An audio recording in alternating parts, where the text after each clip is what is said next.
When you say take the property of others, I imagine that you're talking now about taxes. Yes, I am. And you believe that there should be no right by the government to tax. You believe that there should be no such thing as welfare legislation, unemployment compensation, regulation during times of stress, certain kinds of rent controls and things like that. That's right. I'm opposed to all forms of control. I am for an absolute, laissez-faire, free, unregulated economy.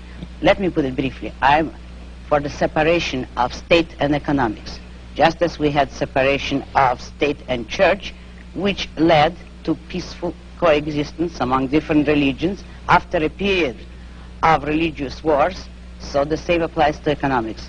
If you separate the government from economics, if you do not regulate production and trade, you will have peaceful cooperation and harmony and justice among men. You are certainly enough of a political scientist to know that certain movements spring up in reaction to other movements. The labor movement, for instance, certain social welfare legislation. This did not spring full-blown from somebody's head, out of a vacuum. This was a reaction to certain abuses that were going on. Isn't that true, Ayn? Not always. It actually sprang up from the same source as the abuses.